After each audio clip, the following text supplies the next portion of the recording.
guys, Thogden here. Welcome back to our Europa League predictions. It's been a while since we've sat down and spoke about the Europa League. Absolutely. We're down to the last 32 teams, aren't we? But some big names left. Yeah, it's weird. We're at a stage of the tournament where this is kind of a playoff match and all the rank 1 Europa League games are through to the next round. So, look, it's knockout time. We need to predict a winner. It's Thogden and Thogdad's job to do so, but it comes with a project of 10,000 likes. Are we going to do it? Wow, of course we are, because the first game, Theo, is Barcelona against Napoli. That's the sort of quality we've got in this tournament. No. We're not doing Champions League predictions, Dad. I know what you're saying, Theo. This is Barcelona's first time in the Europa League. What a mental game. I mean, no wonder we're predicting it. Which way is it going to go? Well, I tell you what, Barcelona are 5th in the league. But you know what? Recently, they've been a little bit better. And some of the names in that squad are real quality. Ter Stegen, Pedri, Ferran Torres, Adama Traore, and Aubameyang. They've really refreshed their team, haven't they? The manager's Xavi. He could do a job in their midfield currently. But no, all jokes aside, this is going to be a great game of football. I think Depay and Ansu Fati are missing. So genuinely, Adama and Aubameyang are going to start and represent them in this game. We have to remember they had a very poor manager before, which really affected them. Their team was a mess, and they've slowly sorted that out. I think Xavi is doing a good job. He's en route to progression. Can Barcelona win the Europa League and get a European trophy already? Wow, they can, Theo, but they're playing Napoli, aren't they, in the last 32, and they are 3rd in Serie A. And this is their 9th time in the playoffs. This is actually how I see it. If they can get through Napoli, this hurdle, I think they're getting to the final, where I'm unsure whether they could beat a team like Borussia Dortmund or RB Leipzig. That'll be a real test in the final. People are ignoring Elif Elmas, but in the last 4 Napoli Europa League goals, he scored 3 of them. He is a poacher at the moment. He is, Theo. Both those guys between them have got 8 goals in this tournament. This could be very close, but you know what, Theo? Barcelona will win it. They've got home advantage. 2-1. Osimhen's back in the team. We know how ruthless he's been. He went out to AFCON, didn't do so great, but he's probably fired up to score in Europe. They've still got Insigne. It's a good, balanced team, but I'm backing Barcelona. I know they drew to Espanyol in their local rivalry. I think it was 2-2, 2 red cards. However, they showed real potential. They're scoring goals again. Adama Traore has had an instant impact. I'm going to back them at Nou Camp to win 2-1. Borussia Dortmund against Glasgow Rangers. What a game. Now, Dortmund have crashed out of the UCL and into this tournament. Yeah. They're 2nd in the Bundesliga at the moment, but they're conceding a lot of goals, aren't they? Borussia Dortmund will be affected without Erling Braut Haaland. Without the Norwegian, are they going to score as many goals? I know they're favourites, Dad, but could they fall at the first hurdle against the Scots? I don't think so. They've got 2 lads. Marco Reus, Theo, has got 3 goals and 1 assist in this tournament. And Jude Bellingham, our very own, 1 goal and 3 assists. There's loads of talent in that Dortmund team. There is. Thorgan Hazard. Is he better than Eden right now? Eden's falling away. Thogden Hazard, I thought. One of the best games this season. It's going to be great. It's a real shame they can only have 10k fans capacity inside Signal Iduna Park. Because could you imagine the limbs and how much it'd be rocking if it was a sellout? It would be incredible. The Glasgow Rangers fans are absolutely brilliant. Rangers have slipped a bit in the Scottish Premier League. Of course, they lost the Old Firm derby at Celtic Park. They're 1 point behind Celtic, but Celtic are in the Europa Conference League, so Rangers fans are quite happy. Now, look out for Alfredo Morelos. He's got 4 goals in European competition. Ryan Kent, James Tavernier, these guys will provide assists for that man. Yeah, under Van Bronckhorst recently, Ryan Kent's got 4 assists in 5 games. He's becoming a real creator. Scotty Arfield, Aribo, they're all contributing to a team that could cause an upset. I'm definitely not writing Rangers off. We've got to remember these playoffs are 2 legs. They're going to either stadium. This one's at Signal Iduna Park. Well, I think it's going to be Borussia Dortmund 3, Glasgow Rangers 1. I think this is a step too far for Rangers. Borussia Dortmund are the favourites to win this tournament. Yeah, I'm excited to see how Jude Bellingham, the Englishman, will do against the Scottish side. But on paper, the Bundesliga side, Borussia Dortmund, have always been pretty good. I think they've been unbeaten in 7 matches against Scottish teams, which is a big statement. And I think they're going to continue that by winning 2-1. But I believe it'll be tighter than your 3-1 prediction. And it'll be a big game up in Glasgow where, if it does end 2-1, Rangers have a good chance of knocking them out, especially if they have Hadji back for it, which is a big loss in the first leg. So, big predictions. Rangers fans, I'm sure loads of you are watching this. Same with Dortmund, to be fair. Got big Dortmund following. Yes. Let us know in the comments, what's your prediction? And we'll We'll compare. We'll go back to it after the game. And now for the big one, Theo. It is Sheriff Tiraspol against Braga. Now, Sheriff can beat anyone because they won at the Bernabeu, didn't they? They did. In the Champions League. They slipped down into the Europa League, but there's no shame in that. Now, the trouble is, Theo, the Moldovan Football League has shut down for the last 2 months because of the winter break. So these lads have not played any competitive football for weeks and weeks. I know, but can we just respect their incredible run? If it does come to an end after this Braga two-legged match, it'll be a real shame, but it'll go down in history. There should be a documentary written about the Moldovan champions going to beat Red Star, which, by the way, in Balkan nations was an absolute upset. Yes. Then Dinamo Zagreb, so they became the Balkan champions this year.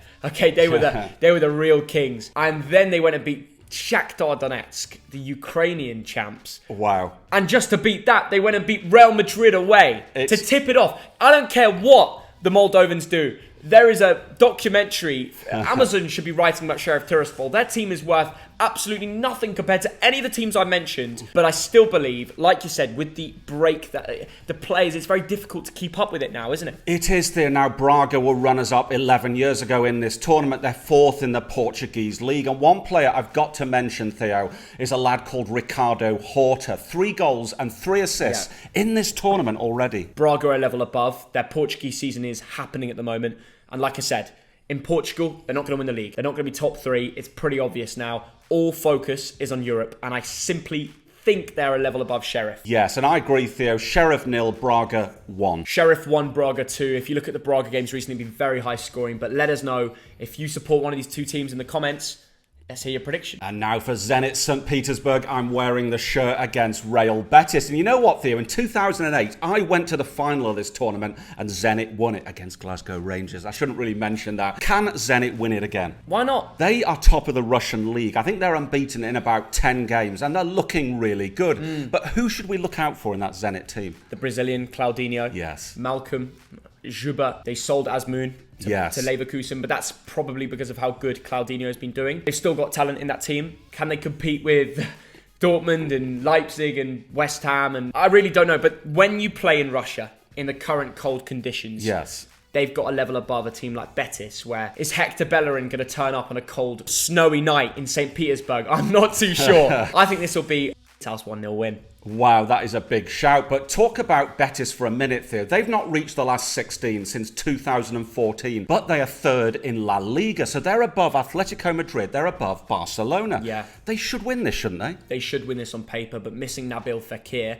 and Canales, big losses. Yeah. Zenit 1-0 is actually not too bad a result. They bring it back to Betis. They go all-out attack. They can still go through. But I'm a Zenit fan. So are you. Yeah. I'm half Russian. I've got to back them. I think there'll be a Malcolm goal around the 60th minute. Wow, that's a big shout. I'm going to mention one player for Betis, Borja Iglesias. The big striker. Yeah, the big striker. 3 goals, 2 assists in this tournament. You know what? I think this could be very close. I think Zenit underperform in Europe, and I don't know why. Zenit won. They always do. Real Betis won. Oh, so negative. Sorry, mate. You're basically aligning Betis to win the second leg. I know, That's a I'm mug. sorry. As a Zenit fan. Atalanta against Olympiacos Piraeus. Atalanta, the Italians, have dropped out of the main tournament, Theo. They've not won in 5 games. They're 5th in Serie A. It's not looking too good, is it? It's not looking good at all. Malinovsky scored a good goal against Juventus, and then they equalised very late on, and it continued Atalanta's 5 without a win streak. It's looking, for a very solid team and one of the best away forms in top 5 leagues apart from Manchester City. Yeah. That's a big statistic. But lately, they've been letting that down. Olympiakos could come and pounce and knock them out of Europe. Tell you what, Theo, they are top of the Greek league at the moment. Last 13 games, only 1 defeat, 9 clean sheets there. And they've got a lad called Youssef El Arabi. He's in good goal-scoring form. He's got 3 goals in this tournament. They've got a good balanced team. I think Olympiacos stand a great chance, but you look at the game on paper, Atalanta at home. I think Atalanta will still win this game 2-0. And if you're an Olympiacos fan, keep the faith. An upset is definitely on the cards. I'm just not going to predict it. I'm just going to agree with you, Theo. That's why I'm smiling 2-0 to Atalanta. After all that. I know. FC Porto against Lazio, and the manager of Porto is Sergio Conceição. Who did he used to manage? Lazio, Theo. That is the big story here. Okay, makes it a big game. I don't know which way this will go. Porto were in the group of death in the Champions League and narrowly got knocked out. They're top of the Portuguese league, smashing it. I feel like the favourites against Lazio. And I tell you what, Theo, they won it in 2011. And let's not forget, they've got that man Galeno. He's got 6 goals in this tournament. And Mehdi Taremi, Theo, in the league, 12 goals, 8 assists in 21 games. So they've got some attacking talent. That Iranian is getting a goal a game at the moment. And I think he'll do it again against Lazio. I'm going to go for a tight 2-1 Porto win. Having said that, all due respect to Lazio, I think when they take it back to their place with the likes of Milinkovic, Savic, Sarri as manager, Immobile up top. At the moment, Mattia Zaccagni, the left winger, I've been very impressed with 10 contributions in 11 games. Watch out for him. Josh, he's a Lazio fan, editing this video. He's thankful that I've mentioned him. I didn't even get his help. But Lazio are on the up at the moment. Yes. And they're keeping a lot of clean sheets. But I just think when you go away to a different country, it's one step too far. But that 2-1 result makes it open in the second leg. So either team can do it. What's your prediction? Well, I'll tell you what, they're 6th in Serie A. Ciro Immobile, Theo. We all know about that lad. Yeah. 3 goals in the Europa League, 19 goals and 3 assists in the league. He is quite amazing. Amazing, yeah. I'm going to go for a 1-1 draw here. 1-1? Yes. That's tight. You think Lazio hold on? I think they can. It's that whole Lazio Italian defence thing. I think it'll be very, very close. RB Leipzig against Real Sociedad. Leipzig have climbed up into 4th place in the Bundesliga, Theo, and we have to mention that man, Christopher Nkunku. He scored 7 goals in the Champions League, and then they got knocked out. It just makes you think how much damage he could do in the Europa League. Yes. If you can do it against City, you can do it against anyone. Nkunku's a serious talent. RB Leipzig are in with a great chance of winning this Europa League. Yes. Now, Sociedad, meanwhile, they're in good form as well at the moment. They are 6th, aren't they, in La Liga? But let's talk about Alexander Isaac. 3 goals in the Europa League. And Adnan Yaruzaj, do you remember him, Theo? Yeah, he had 27 crosses in one of his Europa League games this season, which is more than anyone. He just pings crosses in. How can you do 27 crosses in 90 minutes of football? How is that physically possible? I think he got a 9.7 in SofaScore that day. Yeah. But them two cause a problem. Do you know what? I think it'll be Leipzig 2, Sociedad 1. I think this will be a really good game, really close. And I reacted like that because I've gone for the same thing. No way. Leipzig 2, Sociedad 1. I just think the Germans will hold it out at home. Dominic Szoboszlai, winner off the bench. You heard it here first. Sevilla against Dinamo Zagreb. And Sevilla are basically the champions of this tournament, aren't they, Theo? Yeah. They've won it 6 times. 21 of the last 22 knockout games they've won. Surely a heavy home win here. They've got a chance again. It's still a great team. The team that won the Europa League a couple years ago is the same sort of team they've got now. And who sticks out for you? Who do we look out for?